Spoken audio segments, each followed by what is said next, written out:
hammer blow for Putin as Russia's two top fighter pilots killed in HIMARS missile blast. Losses among Vladimir Putin's senior team keep mounting as the war rages on, with the killing of two of his top military pilots in the Ukrainian missile attack taking the death toll of Russian colonels to 82. The motorcade of Lieutenant Colonel Maksym Poterman and Colonel Anatoly Stasyukevich was hit by a precision U.S.-supplied HIMARS, high-mobility artillery rocket systems, missile in a strike which is believed to have been targeted. The two fighter pilots, who were deployed in the Donetsk region, were part of Moscow's most decorated military. Lieutenant Kol Poterman, 41, Kol Stasyukevich, 54, fought in the same unit in the town of Krymsk, in Krasnodar Krai. They died on July 8 but the news of the attack only emerged later. Kiev last month hailed the arrival of 8 HIMARS in Ukraine as a possible game-changer for the course of the conflict, now about to hit the half-year mark. The advanced weapons are more precise and offer a longer range than the Soviet-era artillery that Ukraine had in its arsenal, allowing defenders to attack Russian targets and weapons depots further behind the front lines. Kol Stasyukevich, Chief of Staff of the 1st Guards Brnovichy Red Banner Mixed Aviation Division, was a third-generation military pilot. The death of Lieutenant Kol Poterman, who was married and had 2 children, aged 15 and 8, was confirmed by his family. His godmother Natalia Dudinka told Russian media of her huge grief, saying there are no words to express this pain.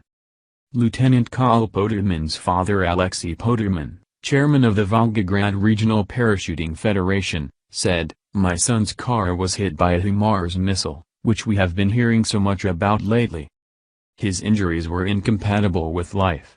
The pilot was reportedly posthumously awarded the Order of Courage by a Putin decree. News of the fighters' deaths followed claims by Russia that it had destroyed 4 of Ukraine's HIMARS missiles, which Kiev rejected as fake. Russia's defense ministry said on Friday 4 launchers and 1 reloading vehicle for the U.S.-made multiple launch rocket systems, HIMARS, were destroyed between July 5 and 20. Kiev argued the Kremlin was seeking to undermine the West's support for Ukraine. Serhiy Leshchenko, an advisor to President Volodymyr Zelensky's chief of staff, said the country's forces continued to use HIMARS to cause numerous losses to the aggressor state. He told reporters at a media briefing, "Russia is trying to stop the supply of weapons from the West and intimidate Ukraine's allies with the fictional power of Russia's armed forces."